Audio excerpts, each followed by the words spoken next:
Bangun tidur rasanya berat, mau melakukan apapun tidak ada tenaga. Semuanya mengingatkan pada dia.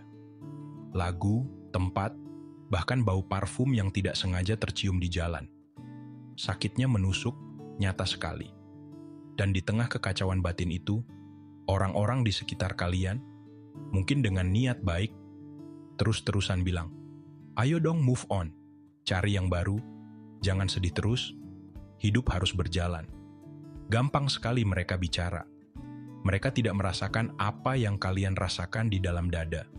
Tekanan untuk segera sembuh, segera terlihat baik-baik saja, segera kembali normal, padahal hati kalian masih berdarah-darah. Kalian merasa harus kuat, harus cepat bangkit. Kalian mulai memaksa diri. Memaksa tersenyum, padahal ingin menangis. Memaksa beraktivitas, padahal ingin meringkuk di kamar. Memaksa melupakan, padahal setiap sudut ingatan masih penuh dengan bayangannya. Kalian pikir dengan begitu, kalian akan lebih cepat sembuh. Kalian pikir dengan mengabaikan rasa sakit itu akan hilang dengan sendirinya. Saya di sini mau bilang ke kalian, berhenti. Berhenti memaksa diri. Berhenti berpura-pura. Kalian baik-baik saja kalau memang tidak. Kalian tahu apa yang terjadi kalau kalian terus memaksakan diri seperti itu. Kalian tidak benar-benar sembuh. Kalian hanya menumpuk luka, menekannya dalam-dalam, sampai suatu saat nanti, luka itu akan meledak dalam bentuk yang lebih buruk. Mungkin dalam bentuk ketidakpercayaan pada hubungan baru, kemarahan yang tidak terjelaskan, atau kehampaan yang lebih dalam lagi.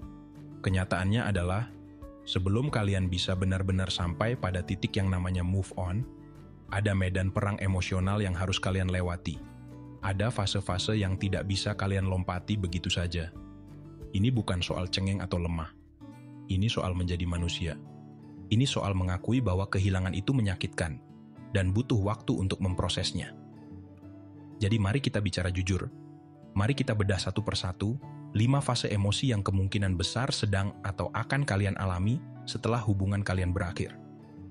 Jangan lari lagi. Hadapi ini bersama saya. Fase pertama, penyangkalan, denial.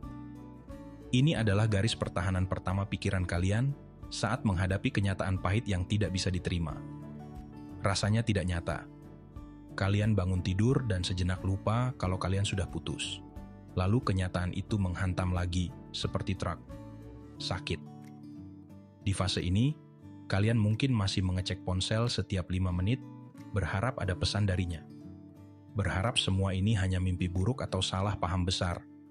Kalian mungkin masih membuka profil media sosialnya, mencari tanda-tanda dia juga merasakan hal yang sama, atau mungkin mencari pembenaran bahwa ini tidak benar-benar berakhir.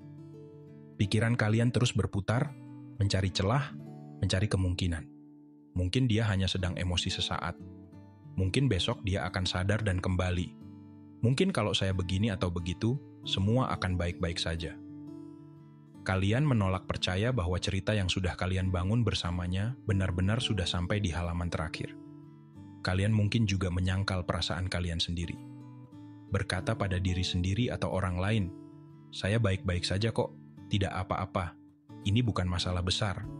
Padahal di dalam, hati kalian menjerit. Penyangkalan ini adalah mekanisme pertahanan. Otak kalian mencoba melindungi diri dari rasa sakit yang terlalu besar. Untuk ditanggung sekaligus. Ini normal, tapi kalian tidak bisa selamanya berada di sini. Kenyataan, sepahit apapun itu, harus mulai dihadapi. Fase ini adalah kabut tebal yang menghalangi pandangan kalian dari realita. Kalian perlu berjalan menembusnya, bukan membangun tenda di dalamnya. Fase kedua, marah. Setelah kabut penyangkalan sedikit menipis, dan kalian mulai menyadari bahwa ini benar-benar terjadi, seringkali emosi berikutnya yang meledak adalah kemarahan. Dan kemarahan ini bisa diarahkan kemana saja. Kalian marah pada mantan kalian. Kenapa dia tega melakukan ini? Kenapa dia mengingkari janji? Kenapa dia begitu mudahnya pergi setelah semua yang dilewati bersama? Kalian memutar ulang semua kesalahannya, semua kekurangannya, semua momen yang membuat kalian sakit hati. Kemarahan ini terasa membakar, tapi anehnya, kadang terasa lebih baik daripada rasa hampa di fase penyangkalan. Setidaknya kalian merasakan sesuatu yang kuat. Kalian juga bisa marah pada diri sendiri. Kenapa saya begitu bodoh? Kenapa saya tidak melihat tanda-tandanya? Kenapa saya memberikan segalanya?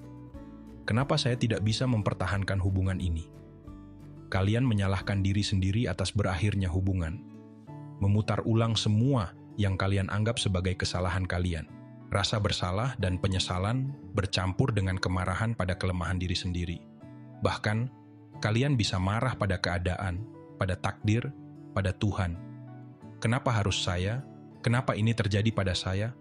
Apa salah saya? Rasanya tidak adil. Kalian melihat pasangan lain bahagia dan merasa iri sekaligus marah. Dunia terasa tidak berpihak pada kalian. Kemarahan ini bisa destruktif jika tidak dikelola. Kalian mungkin ingin balas dendam, ingin meluapkan amarah dengan cara yang tidak sehat. Tapi pahamilah, kemarahan ini adalah bagian dari proses. Ini adalah energi yang muncul dari rasa sakit dan ketidakberdayaan. Akui kemarahan itu. Rasakan panasnya. Tapi jangan biarkan kemarahan itu mengendalikan kalian atau mendorong kalian melakukan hal yang akan kalian sesali nanti. Kemarahan ini, jika disalurkan dengan benar, bisa menjadi bahan bakar untuk perubahan. Tapi untuk saat ini, akui saja kehadirannya. Biarkan dia ada, sebagai tanda bahwa kalian terluka dan merasa tidak adil. Fase ketiga, tawar-menawar. Ketika kemarahan mulai sedikit mereda, atau mungkin berjalan beriringan dengannya, seringkali muncul fase tawar-menawar. Ini adalah fase di mana harapan palsu mulai merayap kembali, tapi dalam bentuk yang berbeda dari penyangkalan. Kalian mulai berpikir, mungkin masih ada cara, mungkin bisa diperbaiki. Di fase ini, pikiran kalian dipenuhi dengan skenario. Coba kalau waktu itu saya lebih perhatian, coba kalau saya tidak mengatakan itu, coba kalau saya mau berubah seperti yang dia inginkan. Kalian berandai-andai, seolah-olah bisa memutar waktu dan mengubah masa lalu. Kalian mungkin tergoda untuk menghubunginya lagi. Bukan dengan marah, tapi dengan nada, memohon atau menawarkan kompromi. Kalian mungkin berjanji akan berubah, akan melakukan apa saja asal bisa kembali bersama.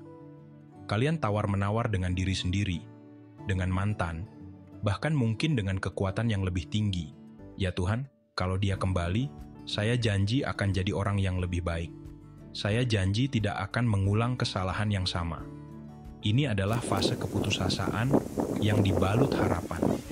Kalian tahu di lubuk hati bahwa mungkin ini sia-sia, tapi kalian terlalu takut menghadapi kehilangan yang sebenarnya, sehingga kalian mencoba segala cara, sekecil apapun kemungkinannya. Kalian mungkin menganalisis setiap kata terakhirnya, setiap tindakannya sebelum putus, mencari secercah harapan bahwa dia masih peduli, bahwa masih ada pintu yang terbuka. Fase tawar-menawar ini menyakitkan karena seringkali berakhir dengan kekecewaan lagi. Tapi ini juga bagian penting. Ini adalah cara pikiran kalian untuk mencoba mendapatkan kembali kendali atas situasi yang terasa di luar kendali. Ini adalah upaya terakhir sebelum kalian benar-benar harus menghadapi jurang kesedihan. Biarkan diri kalian merasakan keinginan untuk tawar-menawar ini, tapi perlahan sadari bahwa kebahagiaan kalian tidak seharusnya digantungkan pada kembalinya seseorang yang sudah memilih pergi. Fase keempat, sedih mendalam. Ini dia, fase yang mungkin paling ditakuti. Setelah penyangkalan tidak lagi bisa menahan kenyataan, kemarahan sudah meluap, dan tawar-menawar tidak membuahkan hasil, kalian akhirnya sampai pada inti dari rasa sakit itu, kesedihan yang mendalam. Di fase ini, kalian tidak lagi lari. Kalian tidak lagi marah membabi buta. Kalian tidak lagi berharap pada sesuatu yang tidak mungkin. Kalian akhirnya duduk bersama rasa kehilangan itu. Dan rasanya berat. Sangat berat. Ini adalah saat di mana air mata bisa mengalir tanpa henti. Atau sebaliknya, kalian merasa begitu kosong sampai menangis pun tidak bisa. Kalian mungkin kehilangan nafsu makan, sulit tidur, atau justru tidur terus-menerus. Kalian menarik diri dari pergaulan, merasa tidak ada yang mengerti. Aktivitas yang dulu kalian nikmati terasa hambar. Semuanya terasa gelap dan tanpa harapan. Kalian mulai benar-benar menyadari apa yang hilang. Bukan hanya sosoknya, tapi juga masa depan yang kalian bayangkan bersamanya.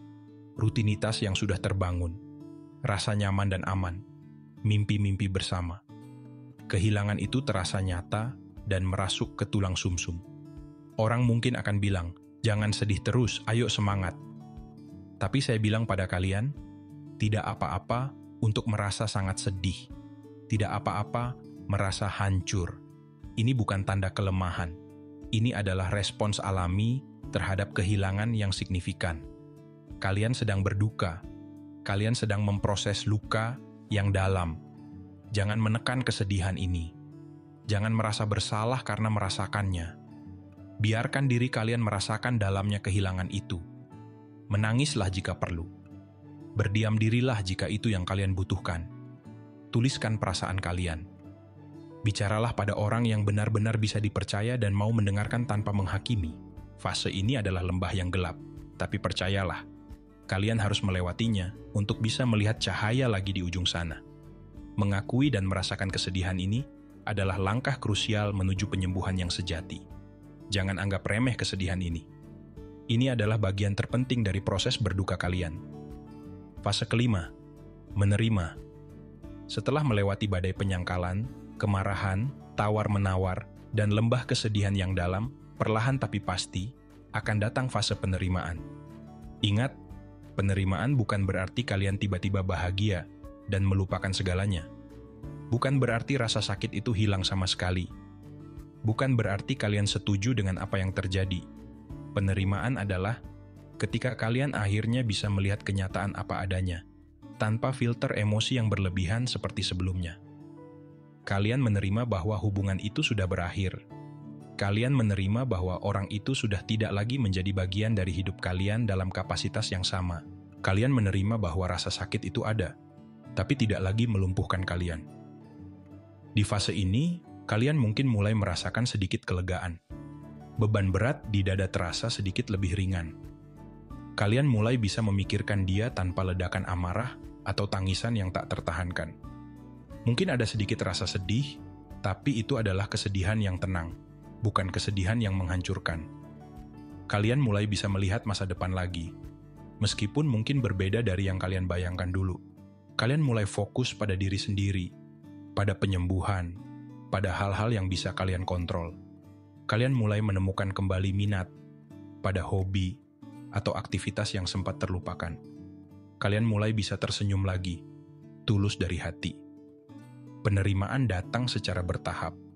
Ada hari-hari baik, ada juga hari-hari buruk, di mana kalian mungkin merasa mundur ke fase sebelumnya. Itu normal. Proses ini tidak linear. Tapi seiring waktu, hari-hari baik akan semakin banyak. Kalian belajar hidup dengan bekas luka itu, bukan lagi hidup di bawah bayang-bayang luka itu. Bekas luka itu menjadi pengingat tentang apa yang telah kalian lewati, tentang kekuatan yang kalian temukan dalam diri kalian sendiri. Ini adalah fase di mana kalian mulai bisa mengambil pelajaran dari pengalaman pahit itu. Kalian mulai memahami diri sendiri lebih baik, memahami apa yang kalian inginkan dan tidak inginkan dalam sebuah hubungan. Kalian mulai membangun kembali hidup kalian, bata demi bata, dengan fondasi yang lebih kuat karena kalian sudah melewati badai. Jadi, kalian lihat, ada prosesnya, ada tahapannya. Tidak ada jalan pintas untuk menyembuhkan hati yang patah. Memaksa diri untuk move on sebelum waktunya, sebelum kalian benar-benar melewati kelima fase ini dengan jujur pada diri sendiri, itu sama saja seperti mencoba lari maraton dengan kaki yang patah dan hanya ditutupi perban. Kalian mungkin bisa bergerak beberapa langkah, tapi pada akhirnya kalian akan jatuh lebih keras dan lukanya akan semakin parah. Berhenti menyalahkan diri sendiri kalau kalian masih sedih, masih marah, atau masih berharap. Berhenti membandingkan proses kalian dengan orang lain. Setiap orang punya waktunya sendiri, punya caranya sendiri untuk melewati badai ini. Yang terpenting, bukanlah seberapa cepat kalian bisa bilang, saya sudah move on, tapi seberapa jujur kalian pada diri sendiri dalam menghadapi setiap emosi yang muncul. Biarkan diri kalian merasakan semuanya. Penyangkalan, kemarahan, tawar-menawar, kesedihan yang paling dalam sekalipun. Hadapi itu semua. Akui keberadaannya. Karena hanya dengan mengakui dan merasakannya, kalian bisa benar-benar melewatinya. Kalian tidak bisa sembuh dari rasa sakit yang kalian pura-pura tidak ada. Move on itu bukan soal cepat-cepatan, tapi soal berani melewati rasa sakit dengan jujur. Karena kalau kalian lompatin prosesnya, kalau kalian menekan emosi-emosi itu, kalian cuma numpuk luka yang nantinya bakal meledak entah kapan, entah dalam bentuk apa. Hargai proses kalian. Hargai perasaan kalian. Kalian kuat karena kalian berani merasakan, bukan karena kalian pura-pura tidak merasakan apa-apa. Kalian akan sampai di ujung sana, di titik penerimaan itu, pada waktunya. Percayalah. Saya tahu perjalanan ini tidak mudah. Kalau kalian sedang melewati fase-fase ini, atau punya pengalaman yang ingin dibagikan, jangan ragu untuk menuliskannya di kolom komentar. Mari kita saling mendukung di sini. Kita bisa belajar dan tumbuh bersama dari setiap cerita. Ruang ini aman untuk kalian berbagi. Kalau video ini terasa menyentuh dan membantu kalian merasa sedikit lebih dimengerti, saya akan sangat berterima kasih jika kalian mau memberikan like dan mungkin subscribe ke channel Jejak Pemikiran ini. Tujuan saya di sini adalah untuk menemani kalian merenung, memahami diri lebih dalam, dan menemukan kekuatan di tengah kerapuhan. Terima kasih sudah mendengarkan sampai akhir. Kalian tidak sendirian dan jaga diri kalian baik-baik.